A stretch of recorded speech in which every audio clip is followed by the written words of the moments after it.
কলৌ তো কেবলা ভক্তি ব্রহ্ম সজরির্যকারিণী। এই কলিযুগে ভক্তি হলো শক্তি। ভক্তির দ্বারাই আমরা মুক্তি লাভ করতে পারব। তাই এই কলিযুগে ভক্তিকে আশ্রয় করে চলতে হবে। যা কিছু করবেন সব যেন ভক্তির অন্তর্গত হয়ে থাকে। ভক্তির বিরুদ্ধে কোনো কিছু করবেন না। যদি করেন তাহলে অপরাধ হবে। কারণ এই কলিযুগে ভক্তিবিহীন মুক্তি নেই। আচ্ছা, ভক্তি দেবী কোথা থেকে আসছেন?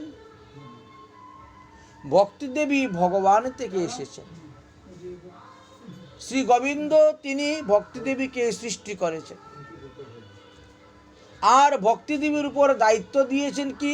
মুক্তি।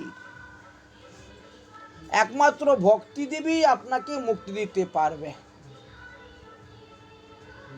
ভক্তি দেবীর দাসী হলেন মুক্তি দেবী। ভক্তি দেবীর দাসী মুক্তি দেবী। আর পুত্র হলো জ্ঞান আর বৈরাগ্য। এখন প্রশ্ন হলো, ভক্তি কাকে বলে?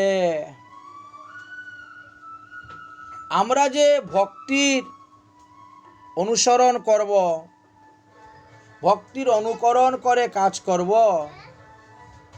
ভক্তির বিরুদ্ধে কিছু বলবো না, কিছু করব না, তাহলে জানতে হবে আগে ভক্তি কাকে বলে। না হলে তো বুঝতে পারবো না। তাহলে ভক্তি কাকে বলা হয়? বললেন ভগবানের ভজনকে ভক্তি বলে। ভগবানের ভজনকে ভক্তি বলা হয়। দেবদেবীর ভজনকে ওটা প্রকৃত ভক্তি বলা যায় না। কাউকে দণ্ডবোধ প্রণাম করেছেন, সেটাও ভক্তি। আমরা বলি ভক্তি দে, সেবা দে, প্রণাম দে, হয় না, হয় না। ওটা ভক্তির অন্তর্ভুক্ত। ওটা লাক্ষণিক অর্থে ব্যবহার করা হচ্ছে। একটা শব্দের 6টি অর্থ হয়। একটা মুখ্য অর্থ, একটা লাক্ষণিক অর্থ, একটা গৌণ অর্থ, একটা রূঢ় অর্থ, একটা যুগরূঢ় অর্থ এবং একটা উপচারিকা অর্থ। সব ক্ষেত্রেই ব্যবহার করা হচ্ছে। তাই ভগবানের ভজনকে ভক্তি বলা হয়েছে। আমাদের এই শব্দগুলা এক একটা ধাতুর থেকে উৎপত্তি হয়ে আসছে। ভজ সেবায়াম। এই ভজনটা দুইভাবে আমরা করতে পারি। এই যে ভগবানের সেবাটা দুইভাবে আমরা করতে পারি। একটা হলো সাকাম আর একটা হলো নিষ্কাম। এই দুইভাবে আমরা ভগবানের সেবা করতে পারি। ভগবানের সেবা করব ভগবানের সুখের জন্য, আমাদের নিজের সুখের জন্য নয়। আত্মেন্দ্রিয় প্রীতিবাঞ্ছা তারে বলে কাম। আমার সুখের জন্য যদি আমি সেবা করতে যাই তাহলে ওটা কামেতে রূপান্তরিত হবে, কামনা বাসনা পূরণের জন্য। কৃষ্ণেন্দ্রিয় প্রীতিবাঞ্ছা ধরে প্রেম নাম। অতএব ভগবানের সেবা করতে হবে ভগবানের সুখের জন্য।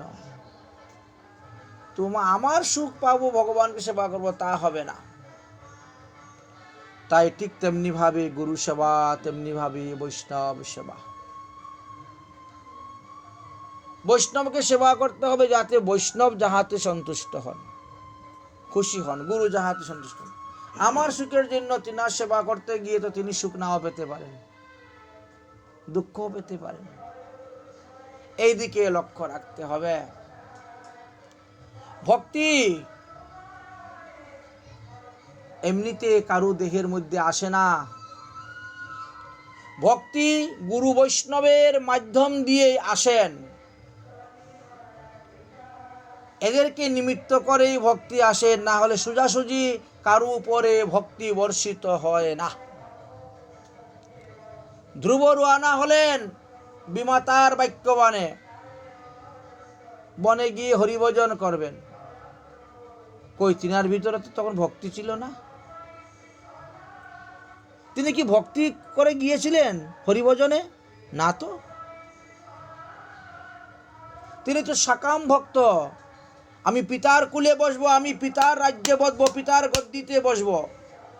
বিমাতা বলছেন হরির ভজন করে তোমার এই দেহ পতন করে হরির কাছ থেকে বর নিয়ে এসে তুমি আমার গর্ভে জন্মগ্রহণ করো, তাহলে তুমি রাজগদ্দিতে বসতে পারবে।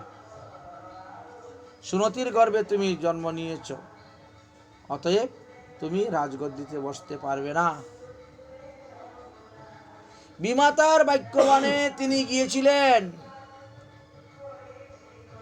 দেবর্ষি নারদকে পাঠালেন ভগবান নারায়ণ, যাও, ই আমার ভজন করতে যাচ্ছে, অথচ ভজন কিভাবে করতে হয়, এই যে ভজ সেবায়াম, আমার সেবা কিভাবে করতে হয় তা তো সে জানে না। অধিকৃত অবস্থায় সে আমার মন্ত্র জপ করলে কোনো লাভ হবে না, সে আমাকে পাবে না। হাজার হাজার জন্ম যদি তপস্যা করে হাড্ডির পাহাড় যদি তার হয়ে যায়, তথাপিও সে আমাকে পাবে না। কোটি জন্ম করে যদি নাম সংকীর্তন, তথাপিও নাহি পাইবে ব্রজেন্দ্র নন্দন। যাও দেবর্ষি নারদ, তুমি গিয়ে তাকে দীক্ষা দিয়ে তার হৃদয়ে ভক্তিকে স্থাপন করে দিয়ে কিভাবে আমার সেবা করতে হবে, পূজা করতে হবে, তুমি শিখিয়ে দিয়ে আসো। দেবর্ষি নারদের মাধ্যম দিয়ে ভক্তি দেবী প্রকট হলেন গিয়ে এই ধ্রুবের হৃদয়ে। যে ভক্তির দ্বারা তিনি সেবা করলেন, গুরুদেব কোথায় বসে ভজন করলে পরে আমি তাড়াতাড়ি ভগবান পাদপদ্ম লাভ করতে পারবো? গুরুদেব বললেন, যাও বৃন্দাবনে। বৃন্দাবন এমন একটি স্থান, 10,000 বৎসর কেদারনাথ পর্বতে বসে তপস্যা করলে তুমি যেই ফল পাবে, বৃন্দাবনের একদিনে সেই ফল লাভ করা যায়। গন্ধমাধ পর্বতে 6,000 বৎসর বসে তপস্যা করে যে ফল পাবে, বৃন্দাবনের এক রাত্রি বাস করলে সেই ফল পাওয়া যায়।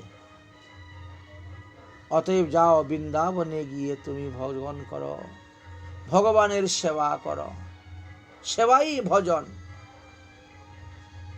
তো আমি ভগবানের সেবা করব কি দিয়ে? আমার শঙ্খ নাই, ঘণ্টা নাই, ত্রিপদী নাই, আমার রান্নার চুলা নাই, বাসনপত্র নাই, ভগবানের সেবা করব কি দিয়ে? তখন বললেন মানসিক সেবা। অন্তর বাহ্য দুইটা সাধন, দেখো দুইটা, অন্তর বাহ্য দুইটা সাধন। বাহ্য দেহে করবে তুমি শ্রবণ কীর্তন, মনে নিজ সিদ্ধ দেহ করিয়া ভাবন, রাত্রি দিন চিন্ত রাধা কৃষ্ণের মিলন। জয় জয় নিতাই গৌর প্রেমানন্দে হরি হরি। গুরুদেব ভক্তির পদ্ধতি শিখিয়ে দিলেন, ভক্তির বীজ বপন করলেন। ভক্তির বীজ ভ্রমিতে ভ্রমিতে কোন ভাগ্যবান জীব গুরু কৃষ্ণ প্রসাদে পায় ভক্তি লতার বীজ। এমনি হয় না। এই ভক্তিলতার বীজ ভগবত কৃপাতেই পাওয়া যায়, গুরু কৃপাতেই পাওয়া যায়। আমরা বলি গুরু মাতা, গুরু পিতা, গুরু জ্যেষ্ঠ ভাই, তার থেকে অধিক গুরু ভজিলে সে পাই। যে আপনার পাশের বাড়ির ছেলেটার নাম কি রাকেশ নাকি? সে আজকে সকালে তার বাবাকে বলছে, বাবা আমি দীক্ষা নিয়ে নিব। বাবা বলছে, না না এখন তোর দীক্ষার বয়স হয়নি, এখন সময় হয় নাই। তো তাকে আপনি গুরু বলবেন কেমন করে? গুরু পিতা হলো কেমন করে? এত গুরু নয়, এত বৈরী শত্রু। ছেলেকে দীক্ষা নিতে, সে নিজেই দীক্ষা নেয় নাই, সে দীক্ষার মর্ম কি জানবে? ছেলেকে দীক্ষা নিতে না করবে, না না তোর দীক্ষার সময় এখন হয় নাই, এখন নিবি না। চিন্তা করেন, তাকে আপনি পিতা গুরু বলবেন? না, পিতা বৈরী, মাতা শত্রু। যে জ্ঞানের আলো দেখায় না, অজ্ঞানরূপী অন্ধকার গর্তের মধ্যে ফেলে রেখে দিয়েছে, সে গুরু হয় কেমন করে? গুরু তো তাকে বলা হয়, গু মানে অন্ধকার, রু মানে আলো, যে অন্ধকার থেকে আলোর রাস্তা দেখায়, তাকে গুরু বলা হয়। বলে হ্যাঁ, আমার ছেলেকে তো আমি বিএ পাস করিয়েছি, বিকম পাস করিয়ে দিয়েছি, আমি কত আলোর রাস্তা দেখিয়েছি। আরে বাবা, এত জাগতিক জগতের আলোর রাস্তা দেখিয়েছেন, এর দ্বারা পরমার্থিক জগতের কোনো কল্যাণ হবে না। এই যে জড়বিদ্যা শিখিয়েছেন আপনি, জড়বিদ্যা সব মায়ার বৈভব, শ্রীকৃষ্ণ ভজনে বাধা। আপনি নিজে বিএ পাস করেছেন, আপনার ছেলে বিএ পাস করেছে, কিন্তু হরিভজন তো করেন না। এই যে জড়বিদ্যা, এ দিয়ে কি হবে? জড়বিদ্যা সব মায়ার বৈভব, শ্রীকৃষ্ণ ভজনে বাধা। অনিত্য সংসারে মোহ জন্মাইয়া জীবকে বানাইছে গাধা। জয় জয় নিতাই গৌর প্রেমানন্দে। হরি হরি। কি করেছে? গাধা বানিয়ে রেখে দিয়েছে সংসারের মধ্যে। ওই গাধার মতন বোঝা টেনে যাচ্ছেন, সংসারের বোঝা টেনে যাচ্ছেন। সংসারে যদি করতে হয় তাহলে কৃষ্ণের সংসার করো, সারি অনাচার। সংসার করতে ভগবান না করেন নাই, নিষেধ করেন নাই। বেদেও বিবাহের পদ্ধতি দেওয়া আছে, 16 সংস্কারের মধ্যে একটি সংস্কার বিবাহ সংস্কার। নিষেধ তো করেন নাই। তবে বিবাহ করবেন কি পশুর মতন? ধর্মকর্ম সবকিছু ছেড়ে দিয়ে সংসার করো, স্ত্রী পুত্র নিয়ে থাকো, কৃষ্ণের সংসার করো, সব সারি অনাচার, তবে তো ভক্তি আসবে। তাহলে সেই ভক্তি বীজ, লতার বীজ কে দিলেন? দেবর্ষি নারদ। দেবর্ষি নারদ ধ্রুবকে ভক্তিলতার বীজ দিলেন। আপনাদের প্রত্যেকের গুরুদেবই প্রত্যেককে ভক্তিলতার বীজ দিয়েছেন,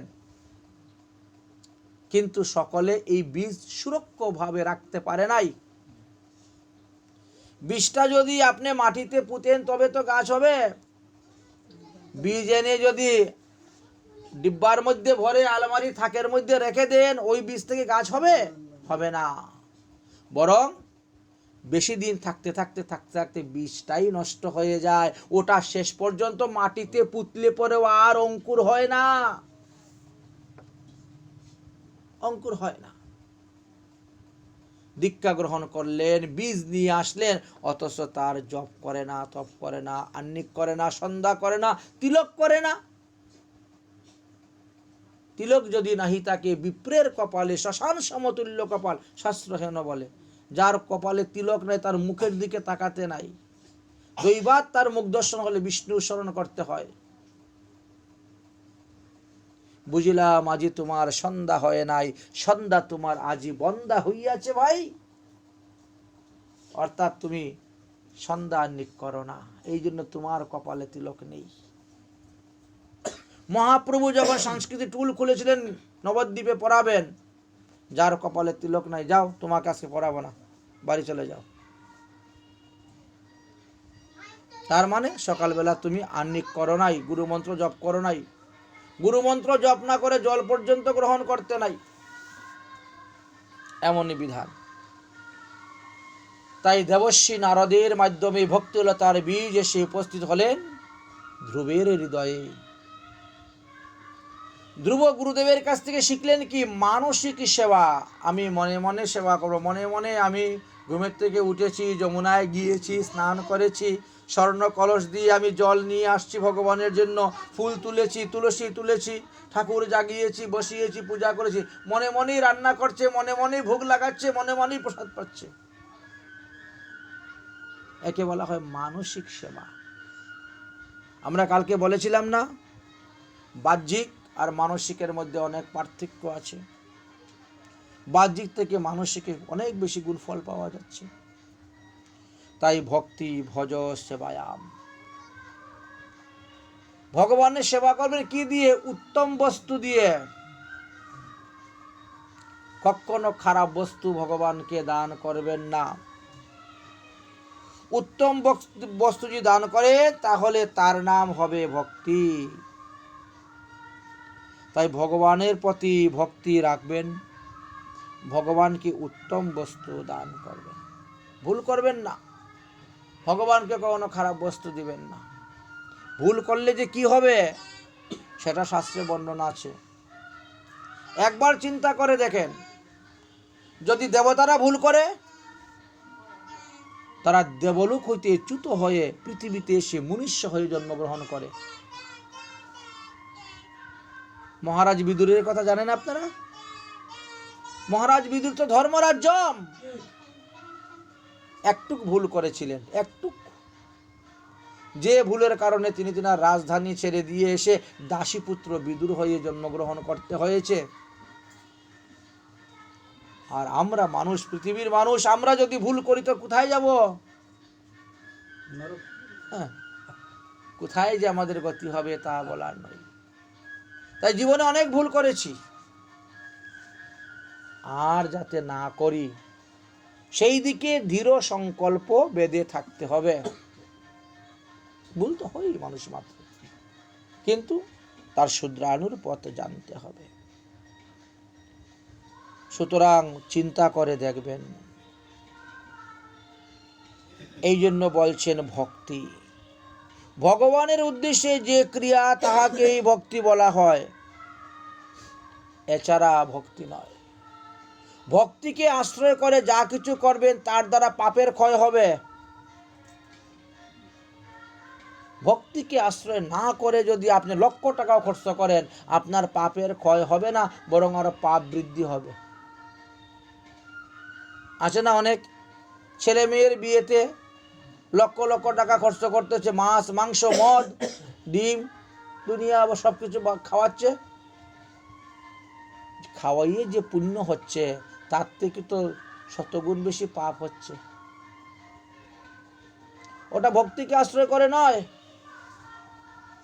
বৈদিক বিবাহ অনুষ্ঠান আদি যা কিছু করলো, যদি ভগবানের প্রসাদ দিয়ে করতে পারে তাহলে গিয়ে তার লাভ হলো। এটা ভক্তির অঙ্গ, এর দ্বারা তার পাপের ক্ষয় হবে। পূর্ব পাপের ক্ষয় হবে ভক্তির অঙ্গ যাজন করলে। আর ভক্তিবিহীন লক্ষ টাকা খরচ করে মানুষকে খাওয়ালেও কোনো লাভ হবে না, কোনো লাভ হবে না। তাই সুরয় বিহিতাম শাস্ত্রে হরির উদ্দেশ্য যা ক্রিয়া, শৈব ভক্তি রীতির প্রকৃতাম তয়া ভক্তি পরা ভবেৎ। ভজ ধাতুর সঙ্গে তিং প্রত্যয় যুক্ত হয়ে ভক্তিপট্টি নিষ্পন্ন হয়েছে, অতএব ভজ ধাতু সেবার্থে প্রয়োগ করা হয়। অতএব ভজ ইত্যসাং বৈ সেবায়া পরিকীর্তিতে। ভগবানের সেবা কামনা ব্যতীত যদি হয় তবেই সেই ভক্তি দ্বারা প্রেম লাভ হবে। যদি কামনা যুক্ত থাকে তাহলে এর দ্বারা প্রেম লাভ হবে না। এখন প্রশ্ন হলো, আমাদের ধ্রুব তো কামনা যুক্ত ছিল, সে তো পিতার রাজ্যে বসার জন্য রওনা হয়েছিল। দেবর্ষি নারদের কাছ থেকে যখন ভক্তি তত্ত্বটা জানতে পারলেন, তখন তিনার হৃদয় থেকে কামনাটা ধীরে ধীরে দূরে চলে গেল। তখন আর কামনা রইল না মনে, নিষ্কাম হয়ে গেল। যাই হোক, সদ্গুরুদেবের কৃপায় বৃন্দাবনে বসে ভজন করে 6 মাসেই ভগবান পদপদ্ম লাভ করলেন। ভগবান ধ্রুবকে দর্শন দেওয়ার জন্য আসলেন, দেখার জন্য আসলেন, দর্শন দিলেন। ধ্রুব, তুমি তোমার মনের মতো বর আমার কাছে চাও। প্রভু, আমি কিছু চাই না। দেখি, তুমি কিছু চাও না? তুমি না তোমার পিতার রাজ্যে রাজগদ্দিতে বসার জন্য সেই কামনা নিয়ে, সেই বাসনা নিয়ে তুমি আসলে আমার ভজন করতে। ভজনে সিদ্ধি হলে এখন আমি বলছি তুমি যা চাইবে আমি তাই দিব, তুমি বলছো তখন আমি কিছু চাই না। কেন? বলে আমি তো আগে জানতাম না প্রভু তুমি যে এত সুন্দর, তোমার যে এত সুন্দর রূপ, তোমার যে এই সুশীতল কর, সুশীতল ছায়া, আমি তো জানতাম না। অতএব তোমাকে পেয়ে গেছি, তোমার কুলে বসে গেছি, আর আমার পিতার কুলে বসার দরকার নেই। আর আমার পিতা রাজগদ্দিতে বসার দরকার নেই। ওই রাজগদ্দিতে শান্তি পাওয়া যাবে না, এখানে তো শান্তি পাচ্ছি, সুখ পাচ্ছি। এই শান্তির মতো আর শান্তি নেই। তাই তোমার কুলে বসে গেছি, আমার আর নকল পিতার কুলে বসতে হবে না। তুমি তো আমার আসল পিতা, তোমাকে পেয়ে গেছি, আর আমার রাজগদ্দির দরকার নাই, রাজ্যের দরকার নেই। ভগবান বলছেন না না, তোমাকে দিব, তুমি যে কামনা করে নিয়ে আসছো তা দিব। তুমি চাও, আমার কাছে চাও, তুমি যা চাইবে তাই আমি তোমাকে দিব। ধ্রুব তখন একটা কথা বলেছিল, জানেন কথাটা কি? হে ভগবান, যদি কোনো ব্যক্তি কাজ কুড়াতে যায়, আপনাদের এখানে তো কাজ কুড়ায় কেউ? কুড়ায় না, শহরে দেখবেন কুড়ায়, রেল স্টেশনে দেখবেন, হ্যাঁ, প্লাস্টিকের বোতল কুড়ায়, হ্যাঁ, এক একজন এক একটা কুড়ায়। তো কেউ যদি কাজ কুড়াতে বেরোয়, আর কাজ কুড়াতে কুড়াতে কুড়াতে কুড়াতে যদি কেউ একটা পরশমণি পেয়ে যায়, ওই ব্যক্তিকে আর কাজ কুড়াবে? আর কাজ কুড়াবে না। পরশমণি পেয়ে গেছে তো কাজ কুড়াবে কেন? শেষ, তার কাজ কুড়ানোর কাজ শেষ। ঠিক তেমনি ভাবে আমি কাজ কুড়াতে বেরিয়েছিলাম, আর কাজ কুড়াতে কুড়াতে আমি পরশমণি পেয়ে গেলাম, আমার আর কাজের দরকার নেই। চিন্তা করতে পারছেন? এত বড় রাজ্য, সাম্রাজ্যকে কাচের মতন তুচ্ছ করে দিলেন, নিষ্কাম ভক্ত হয়ে গেলেন। ভগবান বললেন, তোমার ভক্তিতে আমি অত্যন্ত প্রসন্ন হয়ে গেছি, তাই আমি তোমাকে দিব। দেখো, ছোট শিশু, সে তো বুঝে না তার ভালো মন্দ, কিন্তু মা কিন্তু তাকে খুব সুন্দর করে সাজায়। এখানে একটা কালো রঙের টিপ্পুটা দিবে, এখানে একটা এই পরাবে, সেখানে একটা এই পরাবে, মাথার চুলগুলা নিয়ে বাঁধবে, মাথার মধ্যে মুকুট পরাবে, চেইন পরাবে, হাতের মধ্যে দুপাট্টা দিবে, কোমরের মধ্যে চেইন পরায় না মা? আচ্ছা, বাচ্চা কি বুঝে? কিছু বুঝে না, বাচ্চা তো কিছুই বুঝে না, কিন্তু মা আনন্দ পায়। ছেলেকে সাজিয়ে পরিয়ে মা আনন্দ পায়। ঠিক তেমনি ভাবে আমিও তোমাকে সাজাবো, সাজিয়ে আমি আনন্দ ভোগ করব। আশ্চর্য কথা, কিভাবে সাজাবে? না, তোমাকে আমি ৩৬,০০০ বৎসরের জন্য রাজত্ব দিব। ৩৬,০০০ বৎসর তুমি রাজত্ব করবে। প্রভু, আমি যদি এই সংসারে প্রবেশ করি, রাজ্য ভোগ করি, তাহলে যে আমি ভুলে যাব সব কিছু, মায়ার দাস হয়ে আমার নরকে গতি হবে, আমি তোমার পদপদ্ম লাভ করতে পারবো না। না না না, আমি এই সংসার চাই না, আমি বিষয় চাই না, আমি রাজ্য চাই না। ভগবান বললেন, তুমি বাল্যকালে যমুনার তীরে বৃন্দাবনে বসে আমাকে ভজন করে পেয়েছ, বৃদ্ধকালে তুমি গঙ্গার তটে ভজন করেও তুমি আমাকে পাইবে। ভজনের ফল কখনো নষ্ট হয় না, যে যতটা ভজন করবেন ততটাই ফল লাভ করতে পারবেন। অতএব তুমি যাও। না না না, আমি রাজ্যে গেলে পরে আমার বিমাতা, আমার বিমাতার ভাই, তারা আমাকে কত কষ্ট দিবে, দুঃখ দিবে, আগেও দিয়েছে, এখনো দিবে। চিন্তা করো না, প্রত্যেকটি মানুষকে তার কর্মের ফল ভোগ করতে হয়। প্রারব্ধ কর্মের ফল তার ভোগ করতেই হবে। তোমার বিমাতা তোমাকে কষ্ট দিয়েছে, তুমি একজন সাধু ভক্ত। সাধু বৈষ্ণবগণ হলো আদরের বস্তু। এই আদরের বস্তুকে যারা অনাদর করে তারা কখনো সুখী হতে পারে না। তোমার বিমাতার ঘরের ভাই উত্তম কিছুদিনের মধ্যে যক্ষের সঙ্গে যুদ্ধ হবে এবং সেই যুদ্ধে তিনি মারা যাবেন। তোমার বিমাতা তোমার ভাই উত্তমকে খোঁজার জন্য বেরোবেন, তখন বনের মধ্যে আগুন লেগে দাবা নলে পুড়ে মরে যাবে। তার কর্মের ফল তাকে ভোগ করতেই হবে, কারণ তারা ভক্তিহীন। ভক্তিকে যদি কেউ আশ্রয় করে চলতে পারেন তাহলে কর্মের ফলটাকেও কিছুটা লাঘব করা যায়। তাই হরি ভজনের দ্বারাই আমরা একমাত্র করতে পারি। এই কর্মফলকে আমরা মিটাতে পারি একমাত্র হরি ভজনের দ্বারা, আর কোনো কিছুর দ্বারা সম্ভবপর নয়। তাই আমাদের মহাজনগণ কি বলছেন? হরি কা ভজন করো, হরি হে তুমারা। হরি ভজনে নাহি জাতি কুলাদির বিচার। সবাই হরি ভজন করতে পারেন, হরি ভজনে সকলের অধিকার আছে। হরি কা ভজন করো, হরি হে তুমারা। হরি কা ভজন করো, হরি হে তুমারা। হরি কা ভজন বিনে, হরি কা ভজন বিনে নাহি কো গুজারা। হরি কা ভজন করো, হরি হে তুমারা।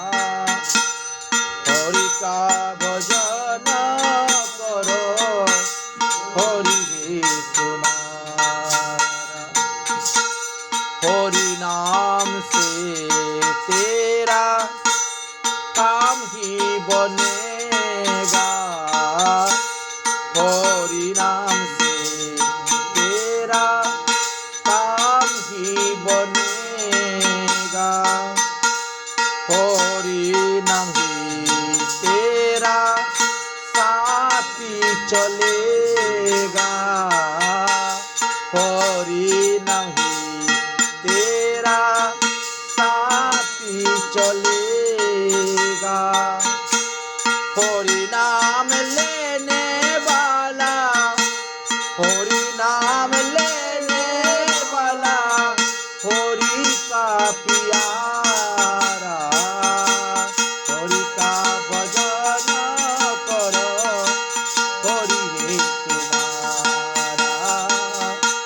हरि का भजन करो, हरि हे तुम्हारा। कोई के हे राधे श्याम, कोई के हे सीताराम। कोई के हे राधे श्याम, कोई के हे सीताराम। कोई गिरिधर गोपाल, कोई राधा माधव लाल। कोई गिरिधर गोपाल, कोई राधा माधव लाल। ओहि हरि दीन बंधु, करुणार सिंधु। भक्त बसल प्रभु, भक्त प्यारा। हरि का भजन करो, हरि हे तुम्हारा।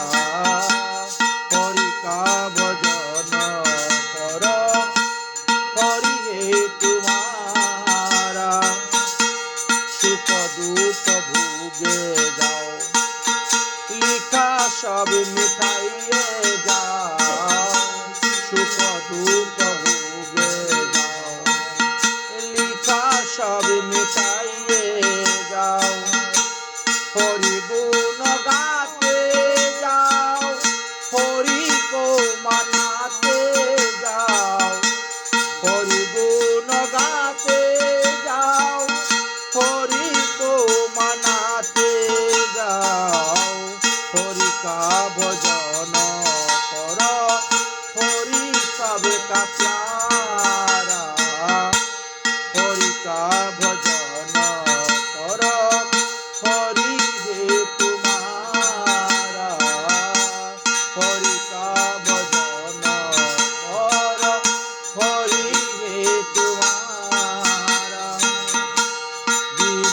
পর দয়া কর, বনে গোতু সেবা কর, জীব পর দয়া কর, বনে গোতু সেবা কর, মোহ সব দূর কর, প্রেম হরিতে কর, মোহ সব দূর কর, প্রেম হরিতে কর, ওহি ভক্তি ওহি জীবন ওহি জ্ঞান সারা, হরিকা ভজন কর, হরি হে তুমারা।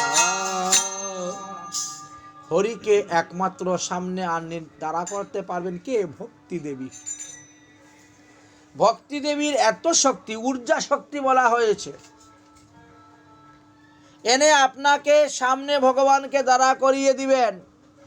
ধ্রুবের সামনে নারায়ণকে কে দাঁড়া করিয়েছেন? ভক্তি দেবী। আচ্ছা, তাহলে ভক্তি দেবীর উৎপত্তি কোথায় হয়েছে? বললেন যে ভগবানের অনন্ত শক্তির মধ্যে তিন শক্তি প্রধান। একটা হলো চিৎ শক্তি, লাদিনী শক্তি এবং সংবেত সারবৃত্তি শক্তি। তাই ভগবানের চিৎ শক্তি, লাদিনী শক্তি এবং সংবেদ শক্তি, এই তিন শক্তির মিলিত সার বস্তু থেকে ভক্তি দেবীর উৎপত্তি হয়েছে।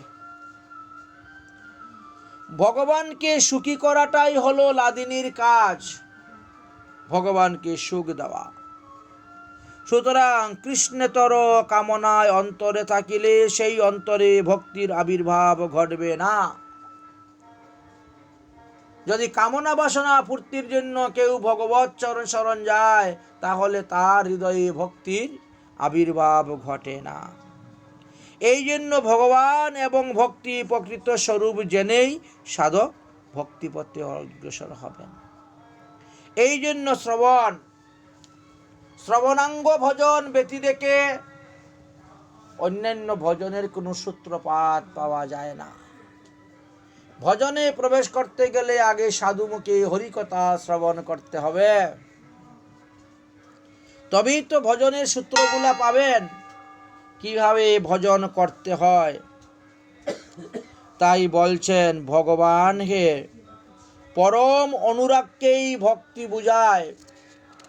ভগবানের প্রতি পরম অনুরাগ রাখতে হবে। অন্য অবিলাসিতা শূন্য জ্ঞান কর্ম দ্বারাবৃতম আনুকূল্যেন কৃষ্ণ অনুশীলন ভক্তির উত্তমা। ভক্তি লাভ করতে হলে উত্তম ভক্তি লাভের চেষ্টা করবেন। তাহলে কি অন্য অবিলাসিতা শূন্য, অন্য কোনো অভিলাষ মনের মধ্যে থাকবে না। জ্ঞান কর্মণাবৃতম, জ্ঞান কাণ্ড কর্মকাণ্ড করতে যাবেন না। কর্মকাণ্ড করতে গিয়ে মানুষ অনেক দেবদেবীর পূজা করে, দেবদেবীর পূজা করতে গিয়ে অনেকে পশু হত্যা আদি করে। এইগুলা কখনো করতে যাবেন না, বাস্তবে ওটা ভক্তির অঙ্গ নয়। কর্মকাণ্ড জ্ঞানকাণ্ড কেবল বিষের ভাণ্ড। আপনারা অমৃত বরিয়া যারা সেবা করে যাচ্ছেন, তাদেরকে পরে দুঃখ পেতে হবে। অমৃত বলিয়া যেবা খায়, নানা জনি সদা ফিরে কদর্য ভক্ষণ করে, তার জন্ম অধঃপথে যায়। দেবদেবীর পূজা করে কেউ কোনোদিন মুক্তি লাভ করতে পারে নাই, এমনকি স্বর্গেও পর্যন্ত যেতে পারে নাই, তারও প্রমাণ আছে। আপনারা সুরত রাজার নাম শুনেছেন? শুনেছেন। উনি দুর্গা পূজা করতেন, তো জীব হত্যা করতেন, প্রাণী হিংসা করতেন, বুঝলেন? হ্যাঁ,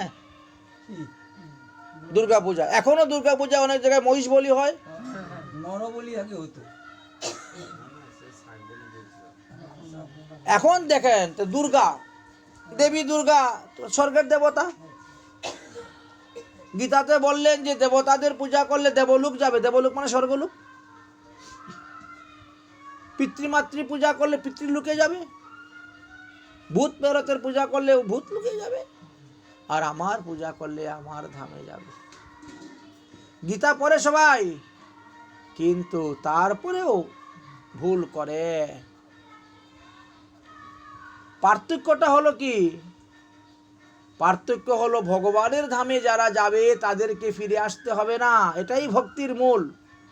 বাবা, ভুলটা হচ্ছে না। ভুলটা যে আপনি বললেন গীতা পাঠ করে ভুল করছে, ভুলটা হচ্ছে অজ্ঞানতা। গীতা আপনি 1 ঘন্টার মধ্যে যদি 700 শ্লোক পড়ে নেন তো কি লাভ হবে আপনার? গীতা পড়ে 3 ধরনের লোক। এক ধরনের লোক আছে গীতা পড়লেই পাপ শেষ হয়ে যায়, তাই গীতা পাঠ করি। ভালো মন্দ বোঝার দরকার নেই তো, অখাদ্য কুখাদ্য যা খাইছো গীতা পাঠ করলেই শুদ্ধ, বাস গীতা পাঠ করি। পাপ পুণ্য অপরাধ যা কিছু করি গীতা পাঠ করলেই শেষ, বাস তাই গীতা পাঠ করি। এদের প্রকৃত অপরাধ ক্ষমা হয় না, আরো বৃদ্ধি হয়। কারণ তারা শাস্ত্রের অনাদর করতেছে, গীতা শাস্ত্রেরই অনাদর করে যাচ্ছে। এই জন্য তাই বললেন সুরত রাজা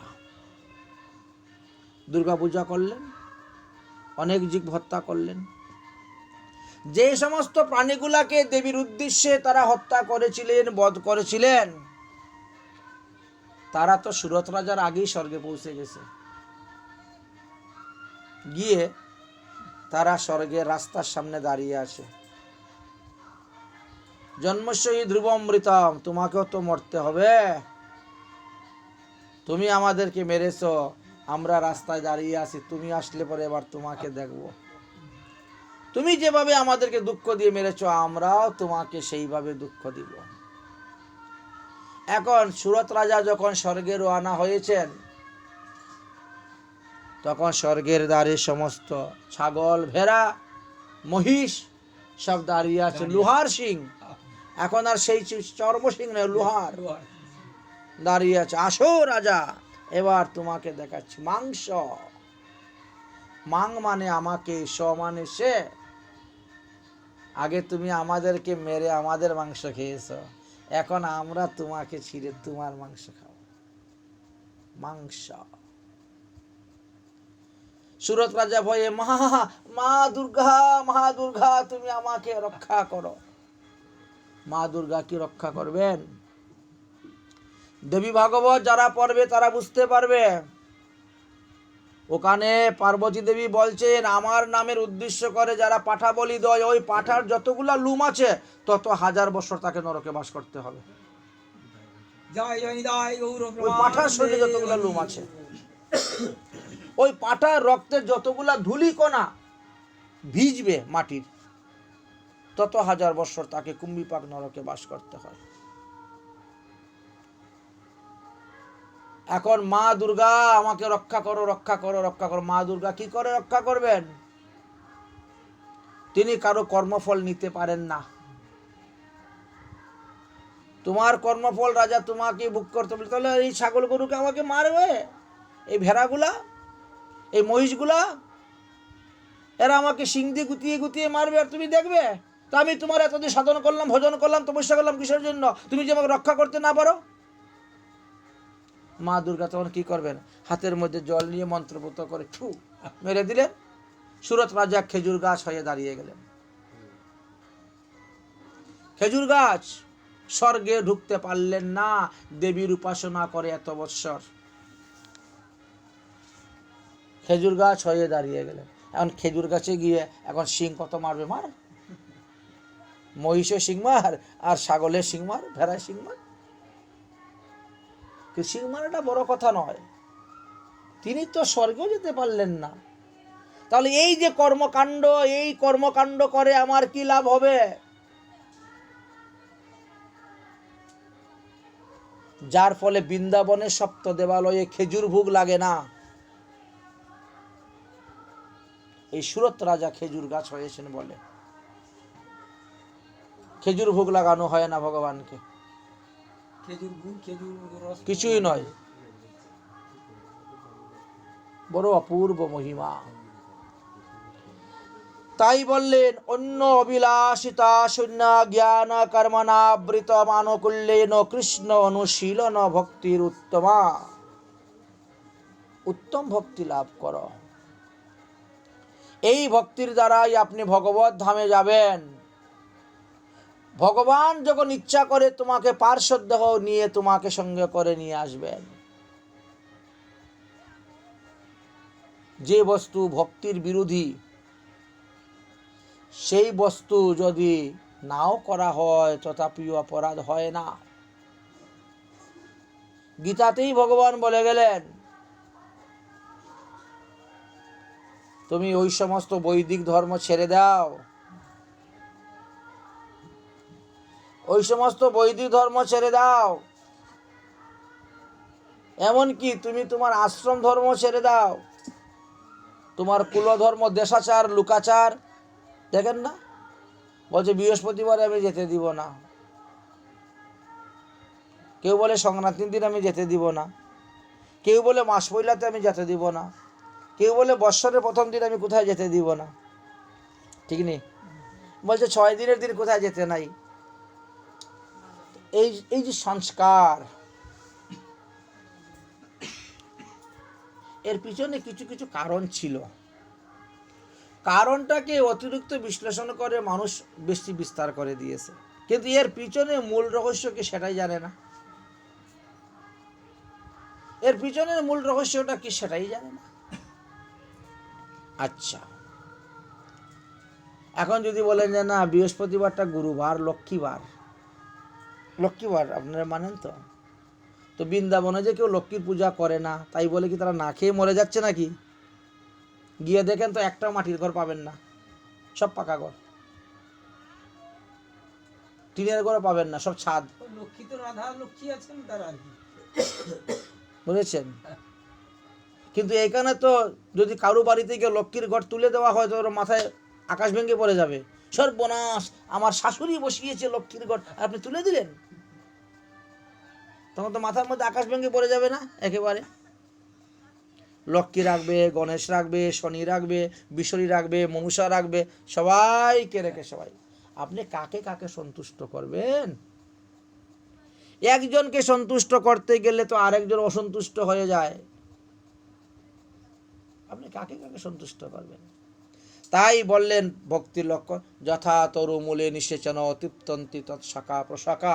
গাছের গোড়ায় জল দিলে যেমন সমস্ত গাছ সতেজ থাকে, শাখা প্রশাখা, ডাল পাতা ফুল ফল, ঠিক তেমনিভাবে শ্রী গোবিন্দের পূজা করলে সবাই সন্তুষ্ট। পৃথক পৃথকভাবে আপনি কাকে কাকে সন্তুষ্ট করবেন? তাই ভক্তির লক্ষণ বলতে গিয়ে বললেন যে নিবৃত্তিমূলক ভক্তি আর প্রবৃত্তিমূলক ভক্তি করা। কৃষ্ণ অনুশীলনটা নিবৃত্তিমূলক থাকতে হবে। ভক্তি করতে গিয়ে যাতে কোনো রকমের উপাধি উৎপত্তি না হয় সেদিকে লক্ষ্য রাখতে হবে। শুদ্ধ ভক্তি করতে হবে। এই শুদ্ধ ভক্তিকে 7টি ভাগে বিভক্ত করা হয়েছে। উত্তমা ভক্তি, নির্গুণা ভক্তি, কেবলা ভক্তি, মুখ্য ভক্তি, অনন্য ভক্তি, অকিঞ্চনা ভক্তি, স্বরূপ সিদ্ধা ভক্তি ইত্যাদি নামে অভিহিত করা হয়েছে। তাই এই সমস্ত ভক্তি লাভ করতে গেলে ক্রমানুসারে স্তরে স্তরে স্তরে স্তরে মানুষ অগ্রসর হতে পারে। সর্ব উপাধি বিনির্মুক্তম তৎপরেণ নির্মলম ঋষিকেন ঋষিকেশ সেবায়াং ভক্তিরুত্তমা। প্রতিকূল শূন্য ভক্তি, যে ভক্তিতে কোনো প্রতিকূলতা নেই। কিছু কিছু লোক আছে দেখবেন, প্রায় জায়গায় দেখেছি, মা বাবারা নিরামিষ খায়, আচ্ছা, ছেলেরা বাড়িতে মাছ মাংস খায় না, ওই বাইরে মাসির বাড়ি, পিসির বাড়ি, মামার বাড়ি গেলে একটু খেয়ে নেয়। এখন ছেলে বিয়ে করাবে, এখন ছেলের বন্ধু বান্ধবরা ধরছে, মেয়ের বাড়ি ধরছে, হ্যাঁ না না না আমাদের ওইটা না হলে হবে না। ছেলে বলছে বাবা তুমি যদি ওইটার ব্যবস্থা না করো তাহলে আমি বিয়ে করবোই না। আমার বন্ধু বান্ধবে ধরছে, বাবা পড়ে গেছে বিপদে। আর কি করলো, বাড়িতে নিরামিষ ব্যবস্থা, ভগবানের ভোগ দিয়ে সেবা হচ্ছে, সাধু সেবা, আর অন্য কোনো জায়গাতে ভাড়া নিয়ে ওখানে রান্না বান্না করে সেই তাদের হচ্ছে।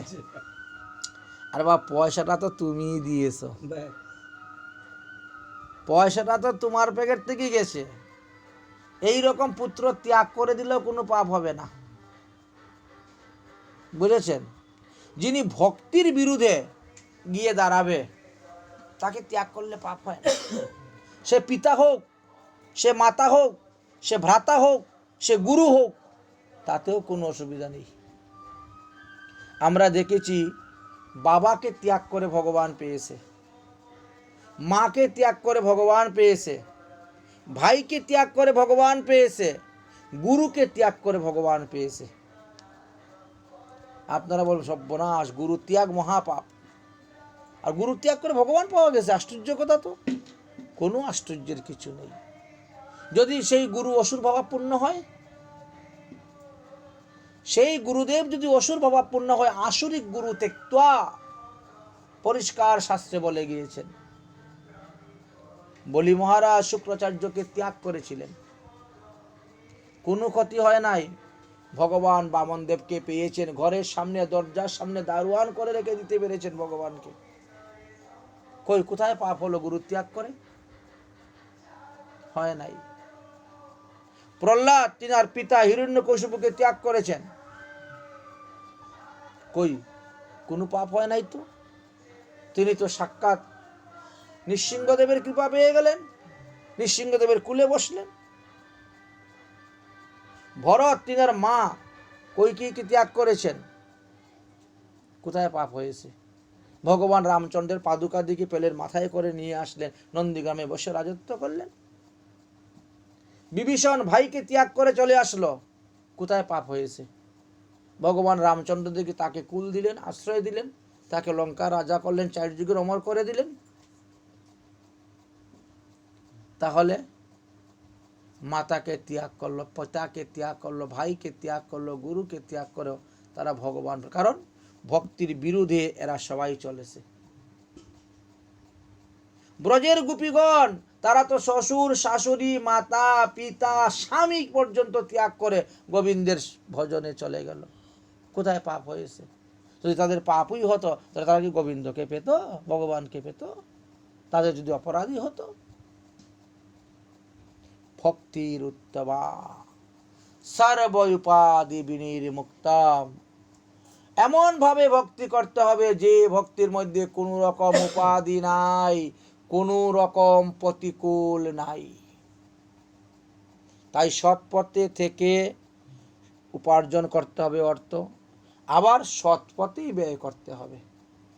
অর্থাৎ কৃষ্ণের সংসার করো ছাড়িও না চার। সপরিবারে সবাই, শুধু খালি আমি একা সাধু হব, আমার পরিবারের দরকার নেই, আমার এমন পরিবারের প্রয়োজন নেই, কোনো পাপ হবে না। যদি আসক্তি সহিত করেন তাহলে ওই যে 24 গুরুর কাহিনী বলেছিলাম, ওই ভ্রমরের মতনই মরতে হবে। আসক্তি সর্বনাশ। অগ্নি সাক্ষী করে, সূর্য সাক্ষী করে, ব্রাহ্মণ সাক্ষী করে, বিয়ে করে নিয়ে এসেছি, 3-4টা সন্তান জন্ম হয়েছে, এখন এই স্ত্রী ত্যাগ করে আমি কেমন করে যাই? আর স্ত্রী যদি ধর্মপথে না আসে, তোমার ধর্ম সহায়তা না করে, তো এরকম কামপত্নী ভোগপত্নী আমার কি প্রয়োজন? ধর্মপত্নী, ধর্মের সহায়তার জন্য আমি তাকে বিবাহ করেছি, ধর্মপত্নী। সে যদি ধর্মই না করলো, তো এমন পত্নী ত্যাগ করলে কোনো পাপ হয় না, এমন পুত্র ত্যাগ করলে কোনো পাপ হয় না, এমন কন্যা ত্যাগ করলে কোনো পাপ হয় না। ধর্ম জননীকে, যার পুত্র হরিভজন করে তিনি মা হতে পেরেছেন। হরিভজন যার পুত্র করে তিনি মা হতে পেরেছেন, না হলে মা হতে পারেন নাই। জননী শব্দের অনেক সুন্দর সুন্দর অর্থের কথা বলেছেন। তাহলে শুদ্ধ ভক্তি হইতে হয় প্রেমের উৎপন্ন, ভক্তিটাকে শুদ্ধ হতে হবে। একাদশী পরিবারের সবাই করতেছেন, এখন আত্মীয় একজন আসলে সঙ্গে সঙ্গে ভাত বসাই দিচ্ছেন, ওটা শুদ্ধ ভক্তির লক্ষণ নয়। আমরা সবাই একাদশী করি, তুমি এসেছো একাদশীর ফলাহার করে যেতে হবে, একাদশীর ফল খেতে হবে। 8টি দ্রব্য গ্রহণে পাপ হয় না। কোনো কোনো জায়গায় বলে না না আগুনের জিনিস কিছু খেতে নাই একাদশীতে, না আগুনের জিনিসও খাওয়া যায়। পঞ্চরবিশস্য বর্জন করে আপনি খান। আপনি আলু, কাঁচকলা, পেঁপে, সন্দুক লবণ, গুলমরিচ, গব্য ঘৃত দিয়ে সুন্দর করে একটা সবজি বানান তো, শুধু সবজি পান, কোনো অসুবিধা নেই, পেট ভরে সবজি পান, অসুবিধা নেই। এই যে এখনকার ইচড়, কাঁঠাল বা সুন্দর সবজি বানান, আপনি দুধকে ফাটিয়ে আপনার ঘরে পনির বানান, কোনো অসুবিধা নেই, বাবা, ছানা পান। রাধে রাধে। এই যে প্লেন লবণগুলো, প্যাকেট লবণগুলো পাওয়া যাচ্ছে, না, সন্দুক লবণ ছাড়া অন্য কোনো লবণ ব্যবহার করা যাবে না।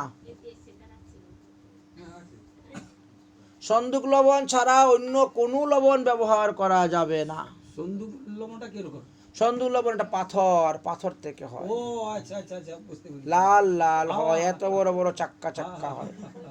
বিট বিট লবণ যেটা বলি। না, বিট লবণ আলাদা, ও সব এক জায়গায় নিয়ে গেলে হবে না। ভাস্কর লবণ, বিট লবণ, টাটা লবণ, অন্নপূর্ণা লবণ, সন্দুক সব এক জায়গায় নেই। সন্দুক লবণ সন্দব আনয়, বুঝেছেন? আপনারা গৃহস্থ মানুষ, কাজকর্ম করতে হয়, পেতে পারেন। এই যে বললাম, কাঁচকলা, আলু, পেঁপে, সন্দুক লবণ, গুলমরিচ, গব্যঘৃত দিয়ে সবজি বানিয়ে খায়। পানি ফল যদি পাওয়া যায়, পানি ফল আপনারা নিয়ে আসে ঘরে শুকান, মিক্সিতে কুটে নেন, এটার মধ্যে আলু পিষে দিয়ে আপনি পকোড়ি বানিয়ে খেতে পারেন, আপনি একে রুটি বানিয়ে খেতে পারবেন, পরোটা কেনে খেতে পারবেন। ওটা তো পানি ফল, পানি ফলের আটা হয়। না, ছেলে নিয়ে এসেছিল একবার। শ্রীধাম বৃন্দাবনে পাওয়া যায় প্রচুর পরিমাণের কটু ফল। এমনি তো 15 টাকা, 10 টাকা, 12 টাকা, 15 টাকা করে কেজি বিক্রি হয়। তো এনে কুটে, তারপরে ওটা কুটে যখন বিক্রি করবে আটা বানিয়ে, তখন 150 টাকা কেজি। অনেকগুলো লাগে তো, অনেক লাগবে। অনেকগুলো লাগে, এর মধ্যে পরিশ্রম আছে, কষ্ট আছে। 150 টাকা কেজি, তো 1 কেজি আটা আনলে তো অনেক হয়ে যাচ্ছে, খাওয়া যায়। দুধ খান, আপনার ঘরে বসাইয়ে দই আপনারা খেতে পারেন। সাবুটাও খাওয়া যায়, কিন্তু বর্তমান জগতের তো কিছু ভেজাল টেজাল হয়ে যায়, তো এই জন্য একটু সমস্যা লাগে। না হলে তো সাবু তো খাওয়া যায়, সাবুও গ্রহণ করা যায়, সাবুর নিষেধ নেই, বুঝেছেন? গ্রহণ করা সব যায়। চলবে। হ্যাঁ। ভেজাল হচ্ছে। তারপরে অনেকে, কেউ কেউ বাদাম খায়, কেউ কেউ আবার বাদামও খায় না, বলছে যে বাদাম থেকে তেল উৎপন্ন হয়, একাদশীতে তেল খাওয়া নিষিদ্ধ, সুতরাং খাবো না। আবার কোনো কোনো মহাত্মা দেখা যাচ্ছে না না সূর্যমুখী তেলটা গ্রহণ করা যায়, ওটা তো একটা ফুলের বীজ, সূর্যমুখী তেল। তো এইভাবে আছে কিছু মত। তো সবথেকে উত্তম হলো নিরাহার থাকা, নিরম্বু থাকা। এখন যদি না পারা যায়, দেহ যদি না মানে, তাহলে আপনি এই দ্রব্যগুলো গ্রহণ করুন, তথাপিও আপনি একাদশী ব্রত করুন। কিছু কিছু লোক আছে বৎসরের মধ্যে 4টা একাদশী করে, বাকিগুলা করে না। এটা কোনো সুসিদ্ধান্ত নয়। একাদশী ছোট বড় সব সমান। কৃষ্ণ পকেটটা করবো না, শুক্ল পকেটটা করব, এটা করব না, সেটা করব, ওইটা বড় সেটা ছোট, না, এরকম করতে না। এরকম করলে পরে পাপ হবে, অপরাধ হবে। নারকেল খাওয়া হবে। হ্যাঁ, একমাত্র অষ্টমীতে নারকেল খাওয়া নিষিদ্ধ।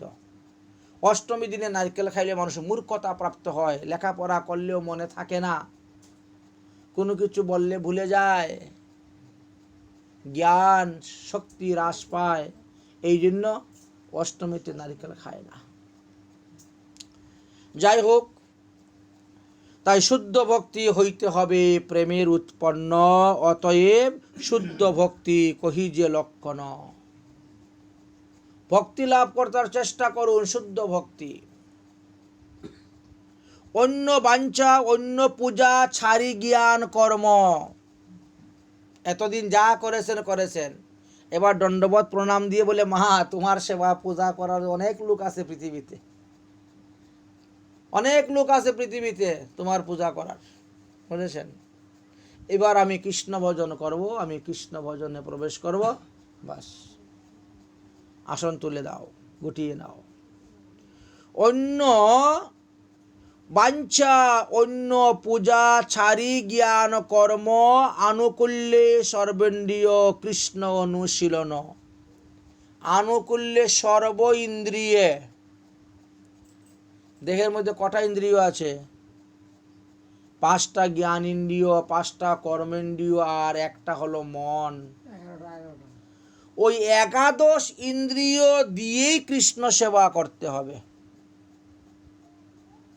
কে করেছিল এরকম 11 ইন্দ্রিয় দিয়ে কৃষ্ণ সেবা? মহারাজ অম্বরীশ, যার 300 জন রানী ছিল, আপনার তো একটা মাত্র। যার 300 জন রানী ছিল, যিনি অযোধ্যার রাজা ছিলেন, দশরথের পূর্বপুরুষ, অনেক পূর্বপুরুষ অম্বরীশ রাজা, বুঝেছেন? এত বড় রাজা হওয়া সত্ত্বেও কোনো চাকর বাকর, কোনো পূজারি রাখতেন না।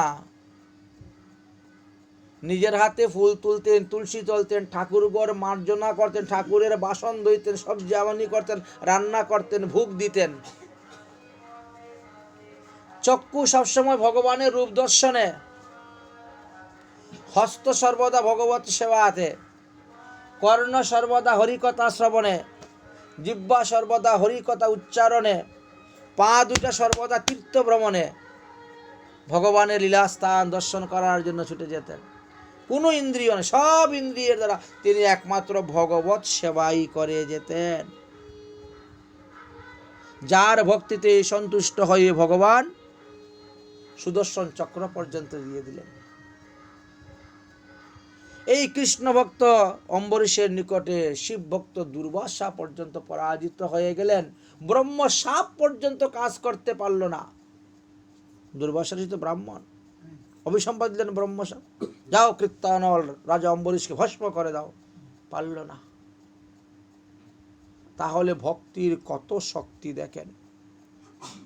প্রকৃত ভক্ত যারা, তারা কখনো 5 প্রকার মুক্তির মধ্যে 1 প্রকার মুক্তিও চায় না। তাদের মুক্তির দরকার নেই, তারা চায় প্রেম, তারা মুক্তি চায় না। যারা মুক্তি চায় বলছেন দীক্ষা মাত্রেন, দীক্ষা গ্রহণ বিষ্ণু মন্ত্রে পঞ্চম সংস্কারে, পঞ্চম সংস্কারে বিষ্ণু মন্ত্রে দীক্ষা গ্রহণ করা মাত্রই 5 প্রকার মুক্তির মধ্যে 1 প্রকার মুক্তি তার হয়ে যাবে। কিন্তু ভগবানের প্রকৃত ভক্ত যারা, তারা মুক্তি চায় না। কি কি 5 প্রকার মুক্তি? প্রথম মুক্তি হলো শালুক্য মুক্তি। আচ্ছা, শালুক্য মুক্তি কাকে বলে? বললেন ভগবানের সহিত একসঙ্গে বাস করা।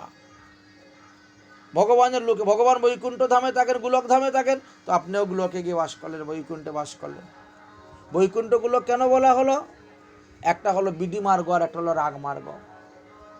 বিধি মার্গে যারা ভজন করবেন তারা বৈকুণ্ঠে যাবেন, আর যারা রাগ মার্গে ভজন করবেন তারা নিত্য গোলক ধামে যাবেন।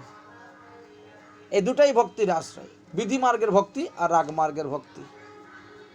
তাহলে একসঙ্গে ভগবানের সহিত বৈকুণ্ঠে বাস করা বা গোলকে বাস করা, তাকে বলা হয় শালুক্য মুক্তি। তারপরে দ্বিতীয় মুক্তির নাম হলো ষষ্ঠী মুক্তি। ভগবানের সমান ঐশ্বর্য ভোগ করা, সোনার সিংহাসনে বসছেন, শূন্য স্বর্ণপাত্রে ভোজন করতেছেন, সোনার পালঙ্কে শয়ন করবেন, ঐশ্বর্য সম্পদ ভোগ করবেন। তারপরে সারূপ্য মুক্তি, ভগবানের যেরকম রূপ আপনি সেই রকম হয়ে যাবেন, শঙ্খচক্র গদা পদ্ম চতুর্ভুজের মতন আপনি হয়ে যাবেন, দ্বিভুজ শ্রীকৃষ্ণের মতো মুরলী হয়ে যাবেন, আপনিও মুরলীধারী কৃষ্ণের মতন হয়ে যাবেন। এটাকে বলা হয় সারূপ্য মুক্তি, ভগবানের যেরকম রূপ সেই রকম রূপ। তারপরের মুক্তির নাম বলা হয় সামীপ্য মুক্তি, অর্থাৎ ভগবানের নিকটে অবস্থান করা, ভগবানের নিকটে সবসময় থাকবেন। তারপরে হলো সাযুজ্য মুক্তি।